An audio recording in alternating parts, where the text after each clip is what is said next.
afternoon, fellow Rotarians. I'm Ruth Shelley, President of the Rotary Club of Portland. Welcome to our live weekly membership meeting. This year's theme for Rotary International is Rotary Opens Opportunities. As we've learned all year, Rotary opens opportunities to find solutions for today's challenges, healing from the pandemic, recovery from the economic downturn, and peace building as we seek racial justice. It has struck me throughout the year how those three doors keep popping up in new ways. And this week we opened door number 3, peace building, as Jennifer Fang helps us explore the history of Asian immigration and anti-Asian sentiment in Oregon, a difficult but very timely topic. But first, let's welcome Rotarian Jim Flood for our reflection. Jim? Welcome, Rotarians. Glad to see everybody here.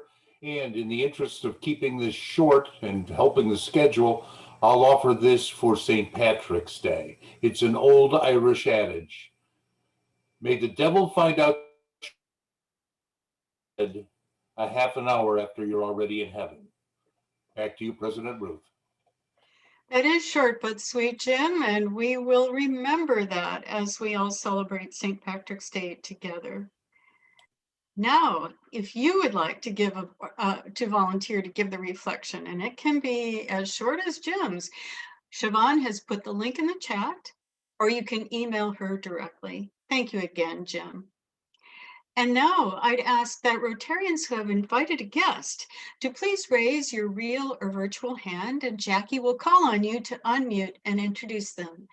Or if you're a visiting Rotarian who came on your own, please raise your hand and introduce yourself, or let us know of your presence via the chat box. Jackie, do we have any guests today? Good afternoon, fellow Rotarians. Please wave your hand if you are a guest so I can call on you. Just go ahead and wave. I'm scrolling through all the people here. Any guests? Let's see, it doesn't look like any guests. No guests today?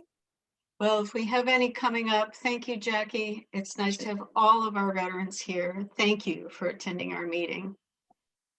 And it's March. I'd like to extend a happy birthday to everyone with birthdays this month. We alternate each week honoring birthdays and Rotary anniversaries. A nice list for March coming in like a lion with all these fellow Rotarians. In this time of still physical distancing, please reach out to them and say how much you're thinking of them during this month of spring babies. Congratulations to you all. And now please welcome Rotarian Mike Rosenberg to call for club board member nominations. This is an important part of our governance structure, and Mike is at the ready. Mike? Thank you, President Ruth. So we are prepared to call for nominations to our board of directors. I think we'll put up the nomination. There we go. And I believe I have a nomination from Reed. Yes, you do. Thank you, Mike. Rotarian Reed Miller places a nomination for Rotarian Blake St. Onge for the office of Club Board of Directors. Thank you, Reed. And I believe Kate also has a nomination. Thank you, Mike. Rotarian Kate Ertman places in nomination Rotarian Curtis Shirey for the office of Club Board of Directors. Thank you, Kate. And I have the honor of also making a nomination. Rotarian Mike Rosenberg places in nomination Rotarian Patsy Feeman for the office of Club Board of Directors. All right. So thank you all. You will receive an email tomorrow that within that email, we're going to vote via email this year as a membership. So look for that email tomorrow. There'll be a survey in there to vote on our potential new board of directors. And thank you. Back to you, President. Thank you, Mike. And thanks to Blake, Curtis, and Patsy for agreeing to have their name on the slate. Service on the Rotary Club Board is essential to the smooth running of the club. and it's also a lot of fun. We're so grateful that you threw your hat in the ring. And please, all of our members, be on the lookout for that email. And it is very important to vote. Do it right away. Thank you again. And now please welcome President-elect nominee Rotarian Maria Schell to introduce a change in new member pricing. Maria? Hello, everyone. I hope you had a chance to read our spokes this last Friday with our catchy phrase of pandemic pricing. But wanted to share this. Here's your quiz. What is our initiation fee for a new member to join the Rotary Club? Be thinking of what you think it is. Initiation fee that you pay when you join the Rotary Club. Okay, whatever the number is, I guarantee it's actually larger than what you're thinking. But all jokes aside, our current initiation fee has been $600 in addition to their annual dues. And throughout this time, understanding many of the challenges people are having with COVID and understanding that we still want them to consider joining our club, even though they're not meeting you all in person. We have, as a board, agreed to waive the initiation fee, that's $600 from now through the end of June 30th. So we are hoping that with that, those that were thinking about joining but weren't sure about that little extra amount that would be needed, that they might join our club anyway. So we're really excited to be pushing this out. You'll see it now coming in social media. All of our previous guests to our Zoom meetings will be getting a notification. But my ask of you is one thing. Is there anybody that you have been talking to about joining the Rotary Club and they might have been hemming, hawing, not sure? If you know of that person, please consider sharing this information with them. I don't know about you, but a $600 savings sounds pretty good to me. So hopefully you can incent them with that. And if you have any questions, concerns, thoughts, you're welcome to let me know or other people on our membership committee as well.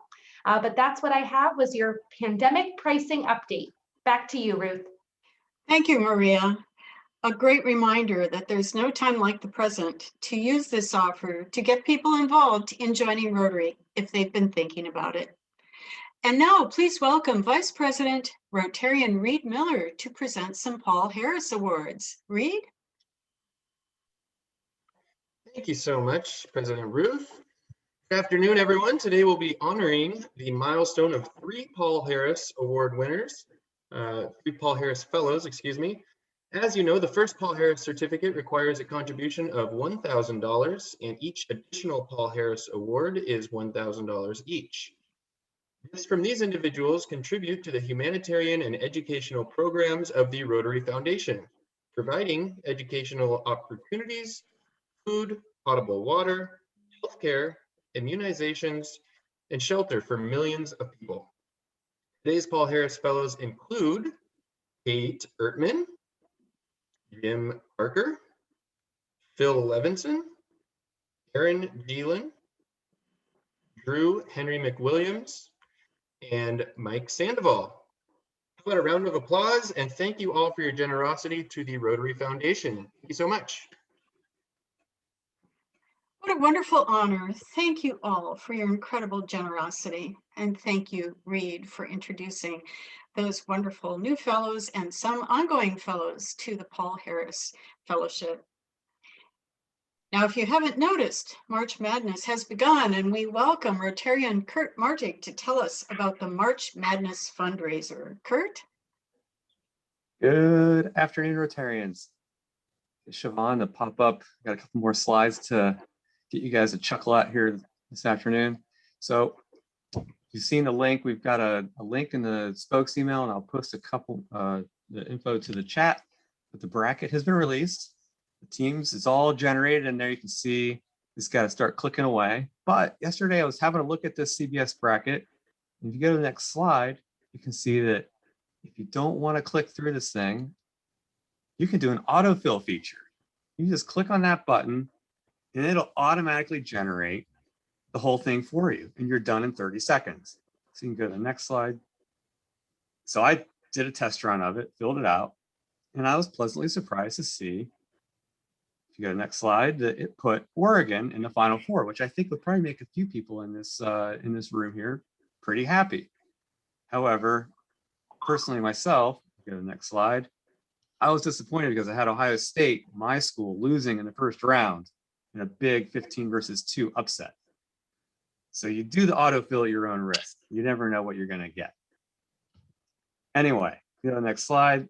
Everyone, I will put the info in the chat here. It's $20 buy-in on the Rotary website, and then it's go to CVS, and you can fill out your bracket, join the group. We've got a group in there already. They're raring to go, and I hope you join, become a Rotary champion. Thank you. Thank you, Kurt. Now's your time to get your favorite team in, or go to the default and see what happens. Now, please welcome Rotarian Michael Kuhn to talk about this month's Committee of the Month, Enterprise Academy. Michael? Thanks, Ruth, and hi, everyone. As mentioned, my name is Michael Kuhn, and I am the current chair of the Enterprise Academy Committee.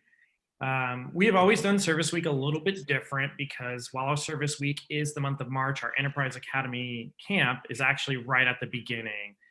So we kind of do a lump sum service all at the beginning, and then we give a debrief about, how camp went and what we can do what you all can do to be more involved, and kind of how it's structured and what some of the really great products are that come from it. Obviously this year things are a little bit different because of the COVID-19 pandemic. We were unable to have a physical camp, but we have continued to meet as a committee, and we talked through what we could do this year and what changes we believe would be important for both the committee and future camps moving forward.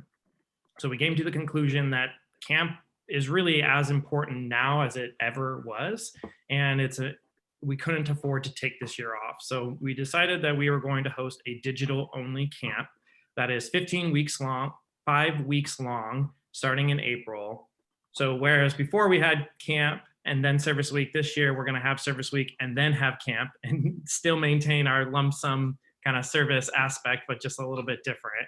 But the important thing is we're still providing that service to our community, right? In addition to finding a way to still have camp, we have also taken this time to be introspective of our committee and think about changes that we could make that would be both beneficial to camp and have a positive impact on our community at large.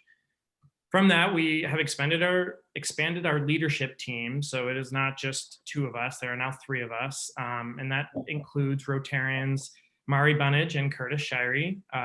As a leadership team, I think we can, all together improve camp and our committee and be both more representative of our students, as well as bring new and great ideas to the table. As a committee, we have identified some of the following areas that we would like to focus on over the next year, which we're really excited about. One, we will be revamping our Enterprise Academy website to appeal better to students and be more helpful with the process of recruiting and preparing students for camp.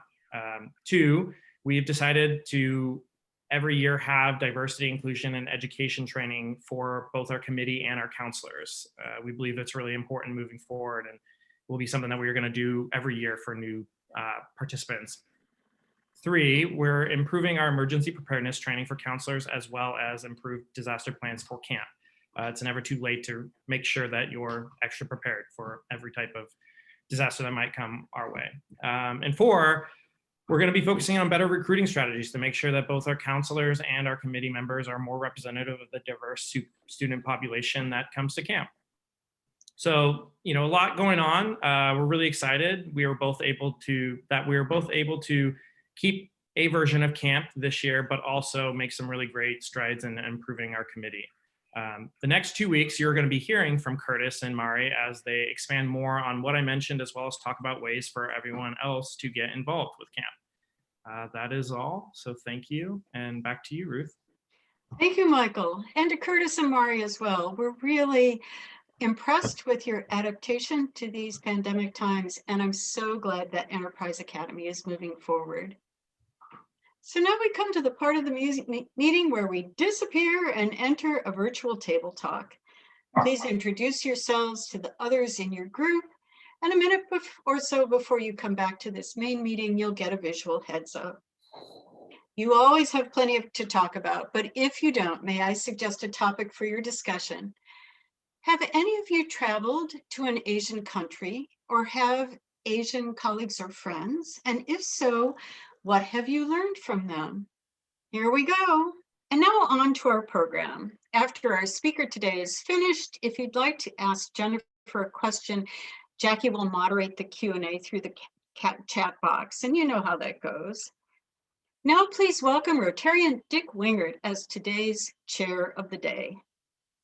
My honor today to introduce Dr. Jennifer Fang, who is the Director of Education at the Japanese American Museum of Oregon and an adjunct professor at the University of Portland, where she teaches modern U.S. history and Asian American history.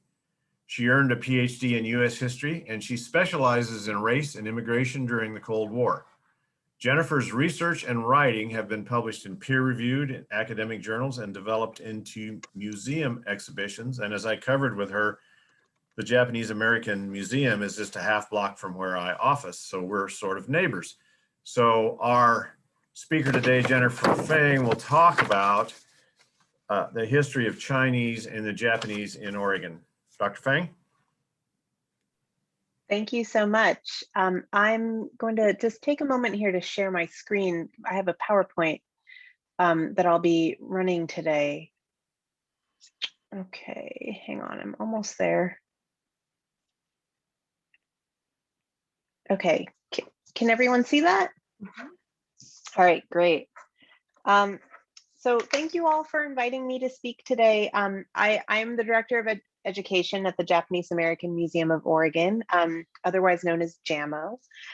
So JAMO has been around for about 30 years, and we are currently renovating our new museum space, and we'll be celebrating a virtual opening on May 6th. And hopefully, if all goes well with COVID restrictions, we'll be able to have an in-person opening shortly thereafter. Our museum is located in the heart of Portland's historic Nihonmachi district. Nihonmachi means Japantown. This neighborhood is also known as the New Chinatown Japantown Historic District. The building that we occupy, you can see here, it's at 4th and Flanders. The building that we occupy was actually the site where a Japanese language school once stood decades ago. When our new museum space opens, we will have 3 sites in Nihonmachi. We will have our museum, we'll have our JAMO Annex, which will be a programming space, and we also will continue to operate the Japanese American Historical Plaza and Bill of Rights Memorial in Tom McCall Waterfront Park. So today I'm going to be talking about the early history of Chinese and Japanese Americans in Oregon. And I'll be talking about this topic kind of with the goal of offering some context to the deep roots of this current wave of anti-Asian racism. So presumably, many of you have heard about the disturbing uptick of violent attacks against people of Asian descent in North America. So this recent statistic noted that Asian hate crimes or hate crimes against Asian Americans have increased by 150% in 2020 in 16 American cities. Reports of anti-Asian hate crimes in Vancouver, BC have increased by 717% over the past year. Of course, much of this has been exacerbated by people living under the duress caused by COVID, and also notably by the former president and others in power repeatedly labeling COVID as the Chinese virus or the Wuhan virus, and so on and so forth. But anti-Asian racism isn't new. In fact, the reason why we're at this point and why there hasn't been more significant pushback against this is because of centuries of anti-Asian racism in this country. So every racialized group in the United States has been marginalized in their own unique ways. For people of Asian descent, that racialization and marginalization has always pivoted on the idea of perpetual foreignness, that people of Asian descent in the US are fundamentally foreign, that people from Asia are incapable of becoming American, whatever, American means. This has led to all sorts of violent scapegoating, and that's ultimately one of the drivers of anti-Asian racism today. So when we look closely at the histories of Chinese and Japanese Americans in Oregon, we can see this playing out. And so I'm going to kind of talk about that. The earliest wave of Chinese immigrants began settling in Oregon in the 1850s. And over the next couple of decades, they would become a sizable population, a sizable portion of Oregon's population. So in Astoria, the total Chinese population at one point made up 30% of the totality of Astoria. In John Day, Oregon, John Day at one point at its peak had 2,000 Chinese residents. The neighboring Canyon City had around 1,000 Chinese residents. The majority of those individuals worked were gold miners or worked in railroad construction. And, John Day and Canyon City, they weren't rural outliers. In Grant County, where John Day and Canyon City are located, in Grant County, Jackson County, and Josephine counties, these places had Chinese populations that made up nearly 40% of their total population. And in Portland, the Chinese population in 1900 was 10% of the city. Portland's Chinatown was the second largest in America. I always show this image of Portland's Front Avenue. So this image that we're looking at is Front Avenue in Portland in 1857. This is one of the earliest views of Portland that we have. And to me, this looks like kind of this like classic Wild West image, right? And, when we think about the Wild West, we tend to think of to put it bluntly, we think of like white settlers displacing Native Americans. But, here in this photograph, we have the Hop Wo washing and ironing. This was a Chinese-owned laundry that served a predominantly white clientele. And so, I think the presence of this laundry in this photograph on Front Avenue in Portland in these very, very early years should complicate how we think about who settled the West. It complicates this population of people, and it complicates, I think, our understanding of Portland or of Oregon's past. If there was such a sizable Chinese population in the West and in Oregon in these early decades, why is it that Oregon's heritage is so white? I think that this has something to do with the way that the past is remembered. It also has something to do with the way that these populations were treated in the past. And I think that these two things are connected. So, we have this issue of erasure, right? This is happening to Asian groups in this region. They're erased, not only through exclusionary policies, but they're also erased through the production and reproduction of historical memory. So the way that we tell this story of Oregon has tended to exclude people of color. And the reason why these people of color get excluded largely has to do with the policies that are passed to exclude them. So in this early period, between the 1850s and 1870s, the Chinese immigrant population in Oregon was predominantly male. But contrary to the stereotype of like the unskilled Chinese coolie laborer, there was actually a fair amount of economic diversity and skill and expertise among these populations. So I have this image here of Kamwa Chung in John Day. Kamwa Chung was built in 1865, the year the Civil War ended. It was a Chinese medical clinic, a general store, a residence, and a community center to John Day's 2,000 some Chinese residents. The two men pictured at the top on the right is Doc Hay, who was an herbalist who treated both Chinese patients and white patients, and was kind of a much beloved figure in John Day. And to the left is Lung On, who was the business proprietor. In Portland, Portland's old Chinatown exemplified this relative diversity. So this is old Chinatown on around 2nd and Washington in Southwest. In this old Chinatown, there were merchant dry goods stores, laundries, doctors' offices, and even some of Portland's earliest restaurants were here. Immigrants belonging to the merchant class brought with them their wives and their children, which kind of complicates the stereotype of Chinatown being like these predominantly bachelor societies. I want to note something here, which is that this image is of old Chinatown, Southwest 2nd and Washington. Old Chinatown occupied much of Southwest Portland. In fact, it stretched from Burnside all the way south to Taylor. After 1900, as Portland's population boomed and property values rose, the Chinese population in Southwest Portland were displaced.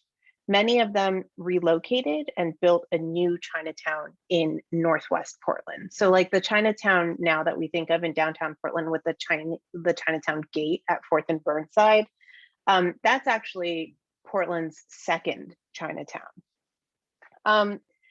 And this old Chinatown and new Chinatown were very different in character. So while old Chinatown was kind of, a relatively like economically diverse and a diverse community with, rich people, poor people, men, women, children, old people. This new Chinatown was a de facto ghetto, largely because of the economic strains that exclusionary laws had placed on the Chinese population. It's also important to note that new Chinatown would also become a Japantown. And it was also home to a sizable Jewish, Greek, Scandinavian, and Black population. It's the closest that Portland has to like a Lower East Side.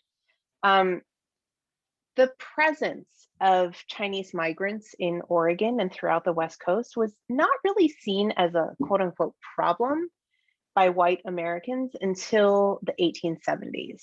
That's when resources and jobs began to grow scarce and the economy went into a depression. At this time, white workers turned against the Chinese, believing that they represented unfair economic competition. In these years, we see this backlash against Chinese play out in a number of different ways. Increasing restrictions against what Chinese people in the US could and could not do. Kind of becomes, it just grows and grows, along with general harassment and the rise of racial violence. Within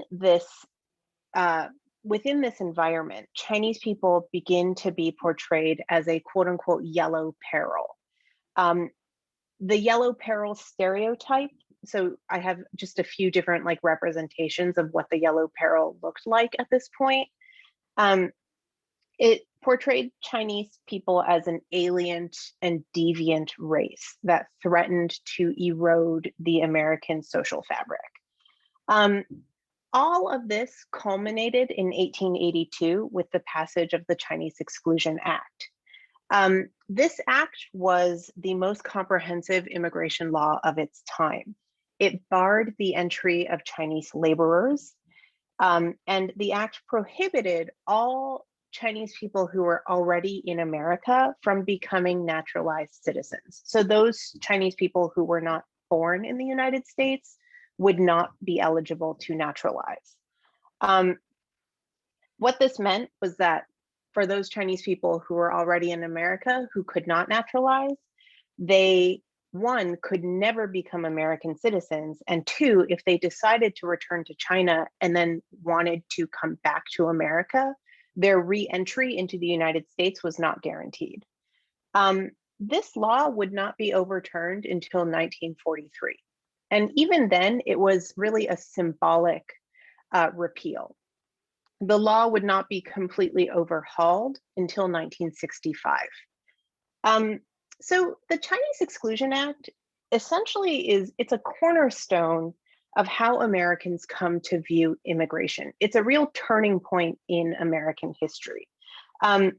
After the passage of the Chinese Exclusion Act, Americans changed the way that they view immigration changes.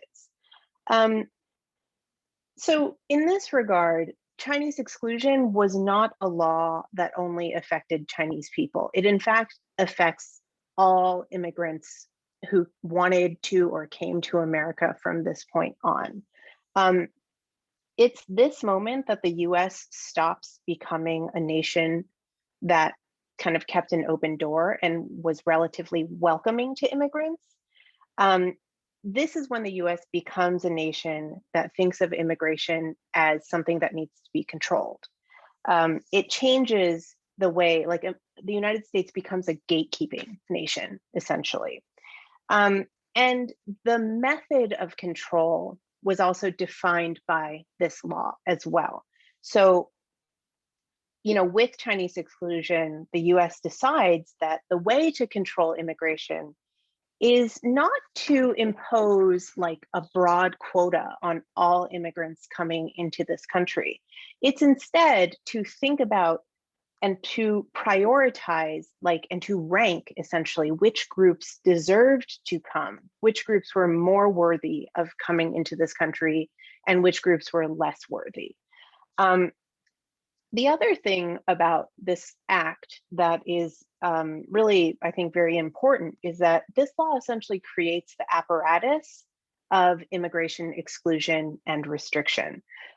So things that we are very familiar with today, like green cards, visas, border control, these are things that are developed in the wake of this law. The image that I'm showing here are examples of residence certificates that Chinese people were required to carry with them at all times to prove that they were legally allowed to be in this country. And this was the first group to have to carry this type of identification.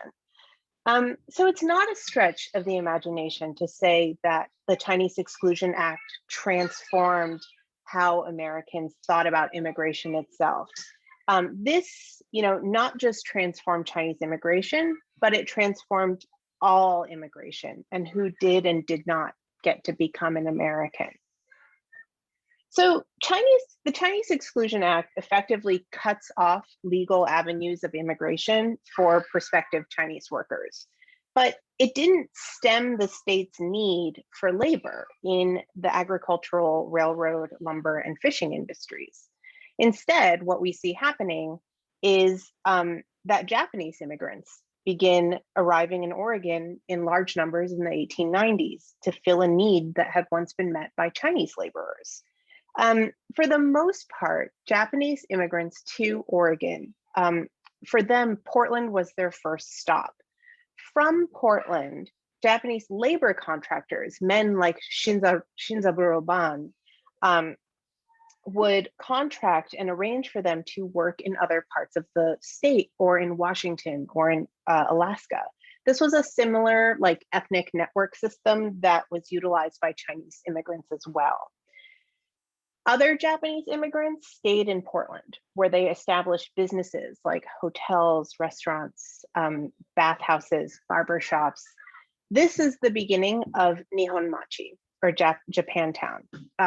Japantown, it's located in Northwest Portland. It overlaps significantly with Chinatown. But not all Japanese immigrants lived or worked in Portland. In fact, many were farmers. In 1909, more than 25% of the Japanese in Oregon were farmers. Most of them lived and worked in the Hood River area. And many of these men invested the money that they earned, essentially, eventually being able to climb this economic ladder from farmhands to farm owners. Nikkei farmers, Japanese American farmers, fed the people of Oregon. In Portland alone, Japanese grown produce stocked more than 100 grocery stores and fruit stands in the city. And despite the relative success of the first generation, all Japanese Americans faced increasing discrimination and racism. I show these two images of just a couple scenes from Nihonmachi, just to make this point that, like the existence of places like Japantown and Chinatown, they exist out of a necessity among these immigrant groups because there is no other place for them to live. They are not, generally speaking, they are not welcome in other parts of the city. And so people tended to congregate in these neighborhoods. Between 1882 and 1924, there were a number of laws that were passed that gradually but severely restricted new immigration from Japan, making it impossible for Japanese Americans to become US citizens, banning all immigration from Japan, and so on and so forth. And then on December 7th, 1941, Japan attacked Pearl Harbor, and all the anti-Japanese sentiments that Americans had felt in the decades leading up to this came to a booming crescendo. Between December 7th and February 19th, 1942, the civil rights of Japanese Americans were taken away one by one. The government imposed curfews, they restricted movement, the US Treasury froze their assets. And then on February 19th, Franklin Roosevelt signed Executive Order 9066, which authorized the military to remove all people of Japanese ancestry from the Western states. For Japanese Americans living in Portland and the surrounding region, they had 7 days to close up their stores, sell their personal belongings, and say goodbye to friends and family before reporting to a temporary detention center located near where the airport is now. Portland's Nikkei spent the summer of 1942 living in the Portland Assembly Center, better known as the Portland International Livestock Exposition. They were forced to live in horse stalls that had been hastily converted into barracks. Plywood floors were laid on top of manure, and the stench in the summertime was overwhelming. After spending the summer at Portland Assembly Center, all incarcerees were sent to large concentration camps in the American interior. Most went to a camp in Idaho known as Minidoka. More than 13,000 Japanese Americans were incarcerated in Minidoka. They remained there until 1945, when the war ended. And yet, during the war, 33,000 Japanese American men and women served in the US military, while many of their families were held in incarceration in concentration camps. Notably, the segregated 100th Infantry Battalion, 442nd Regimental Combat Team, comprised entirely of Japanese American soldiers, became and still are the US military's most decorated unit for its size and length of service. When Minidoka closed in 1945, all incarcerees were given $25 and a one-way bus ticket. Most did not have homes or businesses or jobs to return to. All in all, 120,000 people of Japanese descent were unjustly incarcerated. 2/3 of incarcerated Japanese were US citizens by birth. Most of the remaining 1/3 were first-generation immigrants who had come to the US before immigration restrictions were imposed, but who were not allowed to become naturalized citizens because of racist laws. We see the incarceration today as an egregious violation of rights, a shameful aberration in US history. But the reality of this is that this was actually a pretty natural, albeit unfortunate, culmination of anti-Asian legislation and sentiment dating back to the beginning of the 20th century, if not decades earlier. The prejudice that lay at the heart of the incarceration of Japanese Americans was that these populations were not and could never become American. That's why Japanese Americans, many of whom were US citizens, were American born, were seen as loyal to Japan instead of the United States, even though there was literally never any evidence that was uncovered to suggest that. Ironically, the notion of perpetual foreignness that tied Chinese Americans to China and Japanese Americans to Japan rather than America, this played out differently for Chinese and Japanese Americans during World War II. So while Japanese Americans were incarcerated because of the Pearl Harbor attack, Chinese Americans became more accepted because China allied with the US during World War II. So in this instance, acceptance and incarceration both pivot on diplomatic relations between the US and China and Japan, as though, these populations in America, by this point, many generations settled, as though, these individuals would have had stronger ties to their ancestral land rather than, their adopted land. So we can see this sentiment. This sentiment essentially works in many different ways throughout the 20th century and into the 21st century. We can see this sentiment rising again with COVID, that people of Asian descent, people from any Asian country, are being targeted and blamed because of something that originated in China. What we're seeing in this movement is this reemergence of this perpetual foreigner idea, and also this yellow peril stereotype. The stereotype of the diseased, dangerous, deviant, and definitely un-American Asian.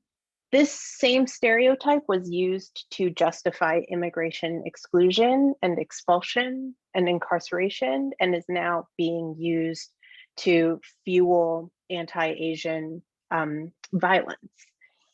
Thank you very much. That's all I have. If anyone has questions, I look forward to them. Thank you, Jennifer.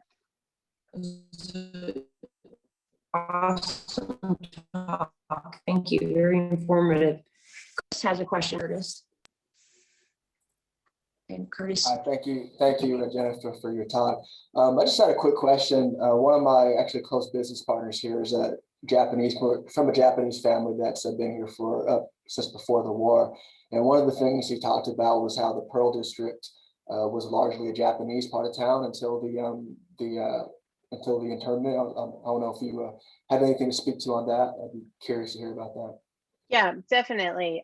So the Pearl District, specifically, I think the areas above where the freeway is now, the area around 16th-ish, and the lettered streets further north.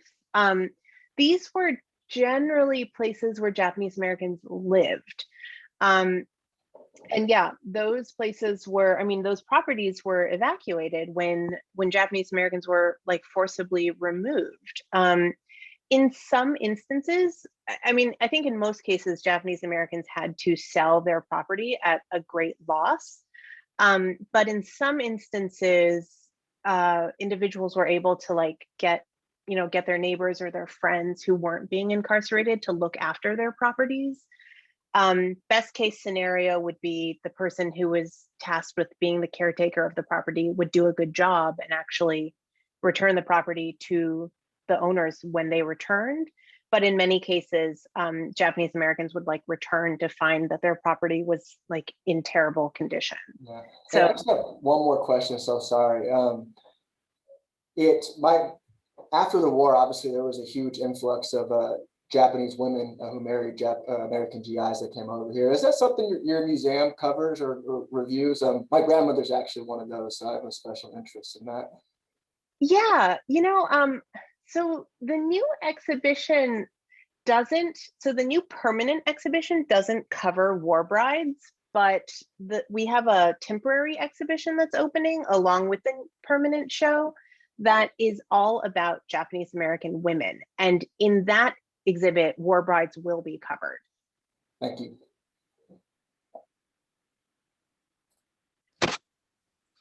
Thank you, Curtis. Next question is from Bob Wood. I'm sorry I'm having problems with my camera today. I'm just curious if there's any interesting biographies you could recommend that give accounts of some of the earliest Chinese settlers in the West. So I don't know of any biographies offhand, but I do know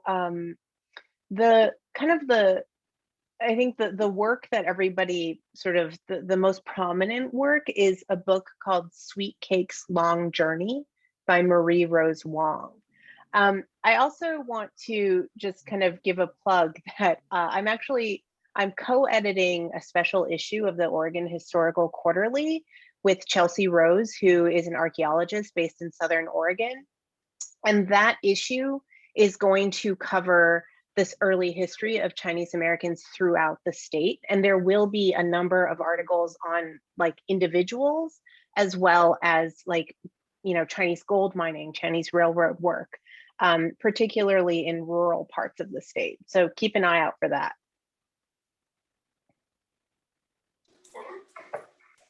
Thank you, Bob. Next question is, this will have to be the last question. We have to wrap it up, is from Scott Burns. Jennifer, thank you very much for a great talk. In our town of Tualatin, the Sasaki family was one that was major berry producers, and they had to go to eastern side. But the city, all the farmers took care of the Sasaki farm. When the Sasakis came back, they had a place for them. But how long did it take for all of the other farmers to get back onto the land, especially in Hood River? What happened in those places? I think that so I know that in Hood River in particular, that community didn't bounce back. Like for a lot of farmers, people didn't return immediately to Hood River. Oftentimes people went somewhere else for a while before returning. And so I think the Japanese population of Hood River doesn't start growing until maybe 5 or 10 years after the war. I will say too that, so in Hillsborough, we know of a family, the Iwasaki brothers. They have a family farm. They're still around today. I think it's a 4th generation family owned farm out in Hillsborough. They too had a similar story where when they were sent away, they had some neighbors take care of their property, and these neighbors actually did a good job. And so they were fortunate in that they were able to return and kind of rebuild without losing too much. Thank you. All great questions. Next week, we will meet once again via live Zoom at noon on Tuesday. I want to thank everybody who joined us today, and Jim, thank you for your reflection. Maria, we sure appreciate the new pandemic pricing, and we'll get out there with our membership suggestions. Reed, thank you for honoring our new Paul Harris Fellows. And congratulations to Kate, Jim, Phil, Aaron, Drew, and Mike. Thank you for your generosity. Kurt, we hope you get a lot of signups for March Madness. And Michael, thank you for your commitment to Enterprise Academy. Dick, I appreciate your speaker introduction. And Jennifer, thank you again for such a sobering presentation. I know that these past 20 minutes just scratched the surface of our personal learning about anti-Asian discrimination. And I think all of us need to be attuned to this issue and continue our journey with our own reading and discernment. Thank you. Now, as we enter into a new Rotary Week, please join me in opening the doors of opportunity for healing, for recovery, and for peace building. As Rotarians, we're here to make our world healthier, more sustainable, and with justice for all. I wish you all a great week. Enjoy this wonderful weather, and this meeting is adjourned.